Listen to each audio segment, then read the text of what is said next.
قوة إلا بالله العلي العظيم. أعوذ بالله من الشيطان اللعين الرجيم. بسم الله الرحمن الرحيم.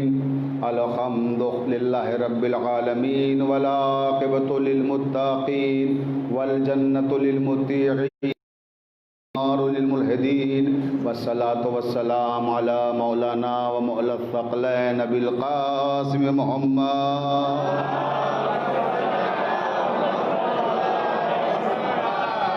وآلہ الطیبین الطاہرین المعصومین المظلومین ولعنۃ اللہ علی اعدائہم اجمعین من لیلنا ھذا الی قیام یوم الدین.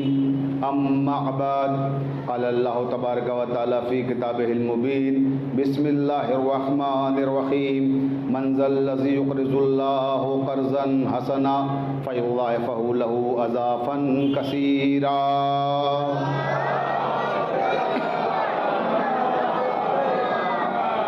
یہ کائنات اور اس کائنات کا ذرہ ذرہ محمد وآل محمد علیہ السلام کا مقروض ہے. اب اگر آپ کے لوح ضمیر پر بھی آل محمد علیہ السلام کے احسانات میں سے کسی معمولی سے احسان کا کوئی معمولی سا نقش بھی مرتسم ہے تو اتنی بلند صلوات پڑھیں جتنے آپ کے ذہنوں میں آل محمد بلند ہو سکتے ہیں.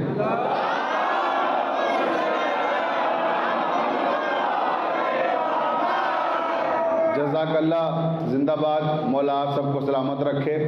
اور میں خصوصی طور پر دعا گو ہوں جناب نزاکت صاحب اور ان کے جو جملہ اراکین ہیں انجمن کے کہ جنہی نے ایک بڑا اچھا فیصلہ یہ کیا کہ اس بار پورا عشرہ اپنے وطن کے لوگوں سے خطاب کرنے کی انہیں دعوت دی.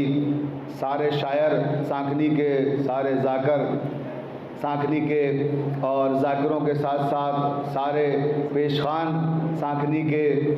تو یہ ایک بڑا چیلنج بھی تھا جب انہوں نے مجھ سے کہا کہ ہم نے یہ طے کیا ہے کہ سب سانکھنی کے رکھیں گے. تو ہم نے کہا سارے مل جائیں گے اتنے لوگ؟ تو انہوں نے کہا نہیں سب ہیں. اور مولانا بھی کافی ہیں ماشاءاللہ سے اور شاعر بھی بہت ہیں اور سوز خان بھی، مرثیہ خان بھی.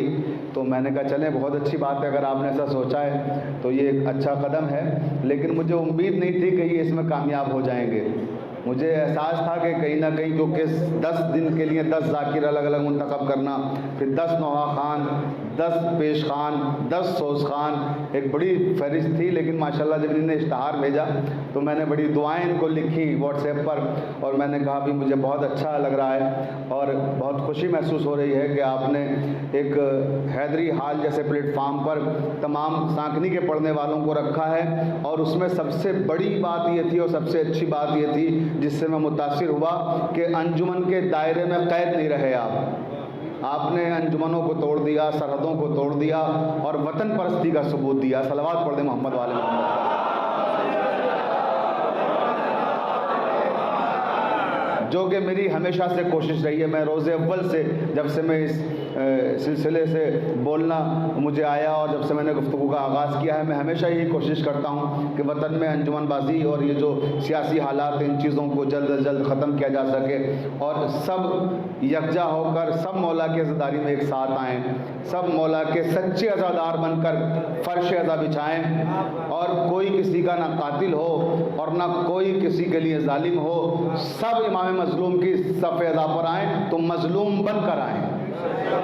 یہ میری خواہش ہے اور ہمیشہ میں چاہتا ہوں کہ سارے لوگ مل کر عزاداری کریں اور یہ انجمنوں کی جو سیاست ہے اور جو وہاں کی مقامی سیاست سے اس سے بلند ہو کر عزاداری کے پروگرام کریں. اس لیے کہ جب ہمارے یہاں شادیاں ہوتی ہیں، ایک کڑوی سچائی ہے، بات آگے ابتدا میں عرض کر رہا ہوں کہ جب شادیاں ہوتی ہیں اور اس کے بعد جب دعوت ہوتی ہے تو نہ کوئی یہ دیکھتا ہے کہ انجمن اعلی حضرت والے نے بلایا ہے، نہ کوئی یہ دیکھتا ہے کہ حیدری والے نے بلایا ہے، نہ یہ دیکھتا ہے کہ فلاں کی پارٹی والا ہے، نہ یہ دیکھتا ہے فلاں کی پارٹی والا ہے. جب مولا کا مسئلہ آتا ہے تب پارٹیاں آ جاتی ہیں، انجمنیں آ جاتی ہیں.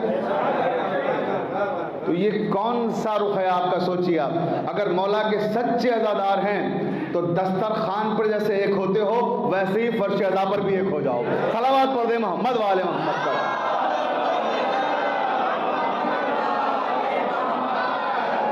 اب مجھے دیکھنا یہ ہے کہ سانکھنی کے دسترخوان میں زیادہ طاقت ہے یا مولا کے فرش ادا میں زیادہ طاقت ہے. اس کا فیصلہ آپ کو کرنا ہے. توجہ چاہتا ہوں. اچھا، میں نے جس آیت مبارکہ کو میں گفتگو کا آغاز کرتا ہوں، یہ تمہیدی باتیں تھیں کہ جس آیت کو سرنامہ کلام قرار دیا ہے اس کا سبب یہ ہے کیونکہ میں نے یہاں نوجوان لڑکے انجمن کے میرے رابطے میں برابر رہتے ہیں اور وہ مجھے اطلاعات دے رہے تھے سب مجلسیں کیسی ہو رہی ہیں، کون کیا پڑھ رہا ہے، کن کن موضوعات کو ڈسکس کیا گیا. تو ایک ایسا موضوع ہے جو ابھی یہاں ڈسکس نہیں ہوا ان 10 دنوں میں. تو میں نے جب یہ سنا کہ اس موضوع پہ کسی نے گفتگو نہیں کی ہے تو یہ طے کیا کہ اس موضوع پہ میں گفتگو کروں گا. اور وہ موضوع ہے ہمارے پڑوسی ملک میں ابھی آپ نے دیکھا ہوگا یزید کی حمایت میں جلوس نکلا. توجہ ہے نا. تو یزید کی حمایت میں جلوس نکلنے سے جو ہمارے برادران اہل سنت ہیں ان میں بھی بڑی بے چینی ہے. یہ میں آپ کی خدمت میں عرض کر دوں کہ خالی شیعوں میں بے چینی نہیں ہے بلکہ ہمارے اہل سنت برادران بھی بہت بے چین ہیں اس سے کہ کیا ماحول بنایا جا رہا ہے، کس طرح کی فضا قائم کی جا رہی ہے کہ جس سے نہ صرف یہ کہ اسلام کے لیے باعث شرمندگی ہے بلکہ بانی اسلام کے لیے بھی شرمندگی کا باعث ہے کہ جس طرح کا ماحول بنایا جا رہا ہے. تو میں اسی پر گفتگو کروں گا آج آپ سے کہ یہ کون لوگ ہیں جو یزید کے حمایتی بن رہے ہیں، جو یزید کی حمایت میں جلوس لا رہے ہیں. کیا یہ وہ لوگ ہیں جو رسالت مآب کے کلمہ گو ہیں؟ کیا یہ وہ لوگ ہیں جو صحابہ کرام کے پرستار ہیں؟ تو یاد رکھیے اس غلط فہمی میں نہ رہیے گا. نہ یہ رسالت مآب کے عقیدت مند ہیں، نہ یہ صحابہ کے پرستار ہیں. یہ وہ لوگ ہیں جو یہودی اور مجوسی طاقتوں کے ایجنٹ ہیں، جو مسلمانوں کو آپس میں لڑانا چاہتے ہیں، جو شیعہ اور سنی جھگڑے کرا کے پوری دنیا میں مسلمانوں کو ٹکڑوں میں تقسیم کرنا چاہتے ہیں. اب ملت کی سمجھداری یہ ہے کہ وہ انہیں پہچانیں اور ان کے چہرے سے نقاب نوچے اور حقیقت تک پہنچے کہ یہ ہیں کون لوگ جو اس طرح کے جلوس نکال رہے ہیں. یہ وہ لوگ ہیں کہ جو جاہل ہیں، نہ انہیں پیغمبر اسلام کی سیرت کا علم ہے نہ انہیں تعلیمات قرآن، یہ دونوں سے ناواقف ہیں. نہ پیغمبر کی سیرت پڑھی ہے نہ تعلیمات قرآن سے آشنا ہے.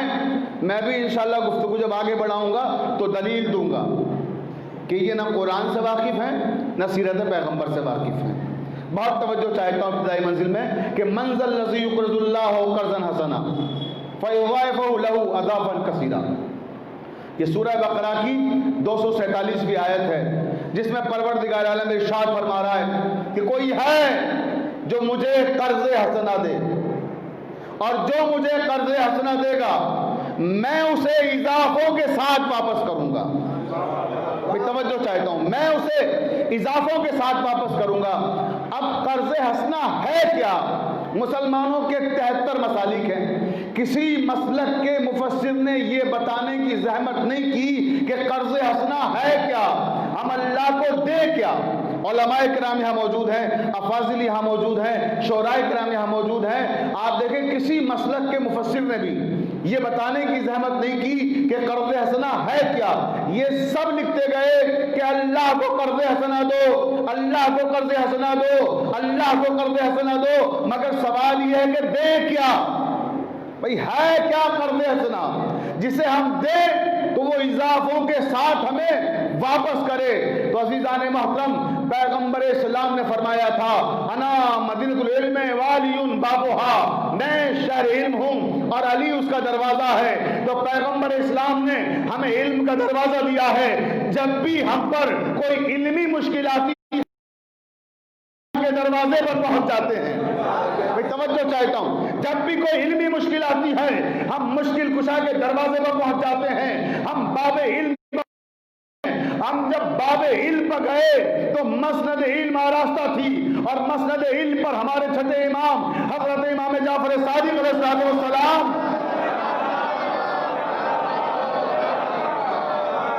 جلوہ افروز تھے اور ہمارے امام کا درس تفسیر جاری تھا کہ سوال کرنے والے سوال کر رہے تھے، امام ہر ایک کو مسکرا مسکرا کے جواب دے رہے تھے.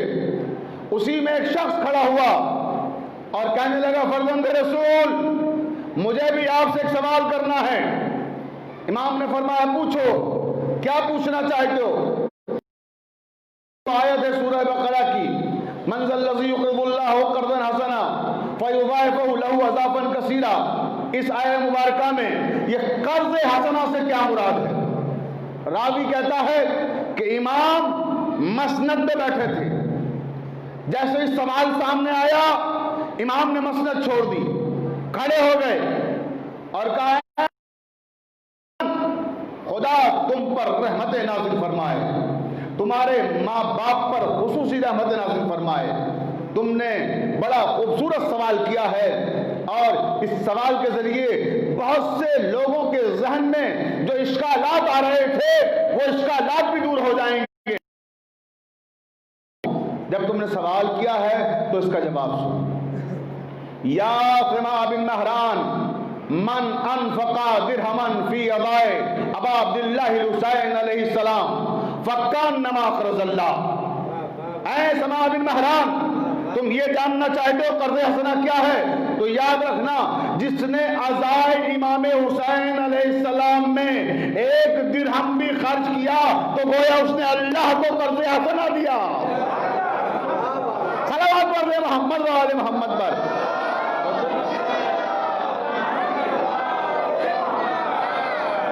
جس نے عزائے امام حسین میں ایک درہم بھی خرچ کیا تو گویا اس نے اللہ کو قرض حسنہ دیا۔ مگر کیا بلیغ جملہ ارشاد فرمایا امام نے، کیا فصیح فقرہ ارشاد فرمایا۔ ایک جملہ ہے کہ گویا جیسے جہان مانی سمٹ آیا ہو۔ اس ایک فقرے میں امام نے کوئی قید نہیں لگائی، امام نے کوئی بندش نہیں لگائی کہ کیا کرو گے تو قرض حسنہ ہوگا۔ یہ نہیں کہا کہ مجلسیں منعقد کرو تو قرض حسنہ، فرش عزا بچھاؤ تو قرض حسنہ، شب بیداریاں کرو تو قرض حسنہ، جلوس عزا کا اہتمام کرو تو قرض حسنہ، سبیل لگاؤ تو قرض حسنہ، تبرک کا اہتمام کرو تو قرض حسنہ، شبیہ ذوالجناح برآمد شبیہ کے حوالہ علی اصغر برآمد کرو تو قرض حسنہ۔ قید نہیں لگائی۔ فی عزائے ابا عبداللہ الحسین علیہ السلام فکانما اقرض اللہ، عزائے امام حسین میں جس انداز میں خرچ کرو گے قرض حسنہ ہے۔ صلوات پڑھ دیں محمد و آل محمد پر۔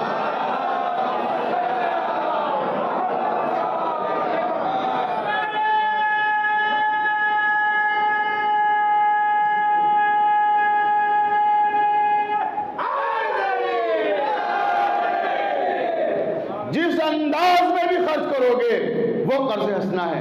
اس فرش عزا کی عظمت کیا ہے میں کیا عرض کروں آپ کی خدمت میں۔ مجھے پہنچنا ہے یزیدیت تک، یہ بھی تمہیدی منزلیں ہیں، توجہ چاہتا ہوں، کیونکہ یہ جو یزیدیت ہے اور عصر حاضر کے یزید ہیں، ان کی جو پرابلم ہے، ان کی جو پریشانی ہے وہ کوئی اور نہیں ہے، توجہ ہے نا، یہ فرش عزا ہی، یہ ہماری مجالس سے پریشان رہتے ہیں، یہ ہمارے جلوس عزا سے پریشان رہتے ہیں۔ اس کا ریزن بھی ابھی آگے چل کے بیان کروں گا کہ فرش عزا سے کیوں گھبراتے ہیں، مجلسوں سے کیوں ان کے چہرے اترنے لگتے ہیں۔ توجہ چاہتا ہوں زان محترم آخری آدمی تک، جہاں تک بھی میری آواز جا رہی ہے، میرے تمام مسالک کے بھائی سنیں کہ یہ فرش عزا کیا ہے۔ یہ خواب ابراہیم کی تعبیر ہے، یہ فرش عزا خواب مصطفیٰ کی تعبیر ہے، یہ فرش عزا ایک ایسی حقیقت ہے جو انسان کو ابدیت عطا کرتی ہے، یہ وہ شے ہے جو انسان کو معلم اخلاق سے قریب لاتی ہے، یہ وہ شے ہے جو ہمارے اخلاق کو بلند کرتی ہے، یہ وہ شے ہے جو ہمارے فرش عزا کردار سازی کا ایک استعارہ ہے۔ بہت توجہ چاہتا ہوں اپنے تمام سننے والوں کی۔ امام محمد باقر علیہ السلام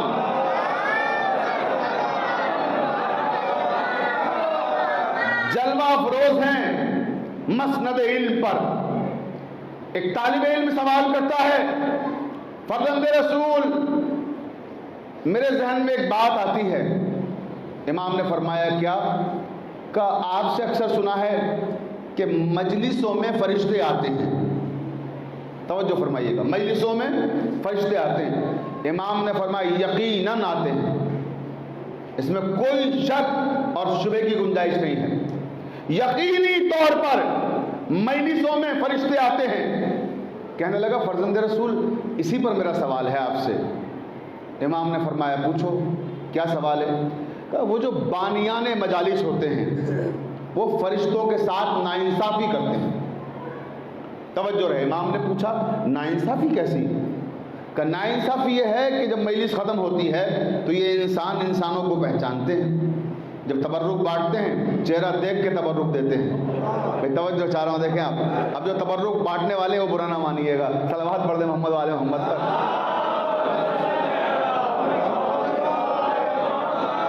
ویسے ہوتا تو یہی ہے کہ جو بانٹ رہا ہوتا ہے 1% ایسا ہوتا ہے جو سچا ہوتا ہے، ایک دیتا ہے حساب سے، ورنہ جہاں دیکھا جاننے والا آیا موقع ملتے ہی دو، توجہ ہے نا، پھر عام سا آدمی آیا پھر ایک، پھر اپنا کوئی خاص آیا پھر دو، بھئی یہ ہوتا ہے۔ توجہ چاہتا ہوں، تو فرشتوں کے متعلق وہ شخص کہتا ہے کہ فرزند رسول یہ جو تبرک بانٹنے والے ہیں، یہ جو مجلسیں منعقد کرنے والے ہیں، یہ فرشتوں کے ساتھ نہ۔ امام نے کہا بھئی وہ کیسے؟ کہ اس طرح سے یہ تبرک چہرہ دیکھ کے دیتے ہیں، انسانوں کو دیتے ہیں، یہ فرشتوں کو تبرک نہیں بانٹتے۔ بھئی توجہ فرمائیے گا، فرشتوں کو تبرک نہیں بانٹتے، تو اور یہ تبرک نہیں دیتے تو ظاہر سی بات ہے ناانصافی ہوئی نا۔ فرش اعضاء پہ 2 لوگ آئے، ایک کو تبرک دیا ایک کو نہیں دیا، یہ انسانوں کو تبرک بانٹ رہے ہیں، فرشتوں کو نہیں بانٹ رہے۔ تو امام نے فرمایا کہ فرشتوں کو بھی تبرک ہے، توجہ، فرشتوں کو بھی تبرک، مگر اس کا ذمہ بانی مجلس کا نہیں ہے۔ کہ پھر کس کا ہے؟ کہ اس کا ذمہ خالق کائنات کا ہے۔ بھئی مجلس کی عظمت دیکھیں، خالق کائنات کا ہے، فرشتوں کو وہ تبرک دیتا ہے، اس لیے کہ ان انسانوں کو فرشتے نظر نہیں آتے، جو نظر آتا ہے اسے دیتے ہیں، بھلے کسی کو 2 دے دیں مگر دیتے اسی کو ہے جو نظر آتا ہے۔ توجہ، اب فرشتے نظر ہی نہیں آتے ہیں تو انہیں دے کیسے یہ تبرک؟ لہذا ان کو اللہ تبرک دیتا ہے۔ وہ بھی بڑا ذہین تھا، کہتا فرزند رسول پھر تبرک ملتا کیا ہے؟ فرشتوں کا تبرک کیا ہوتا ہے؟ تو امام نے فرمایا سنو فرشتوں کا تبرک کیا ہے۔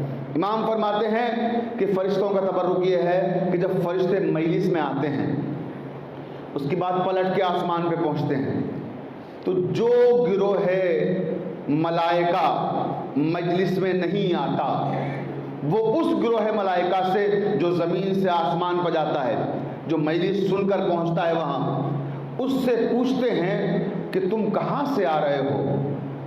وہ کہتے ہیں کیوں؟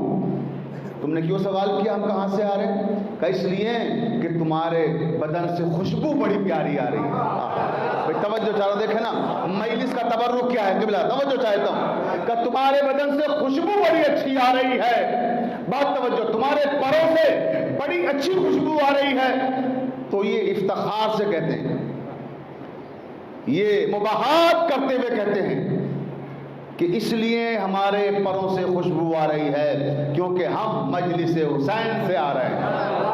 توجہ، ہم مجلس حسین سے آ رہے ہیں۔ بھی جو جملہ مجھے کہنا ہے تک لے کر جاؤں گا، پوری توجہ چاہتا ہوں۔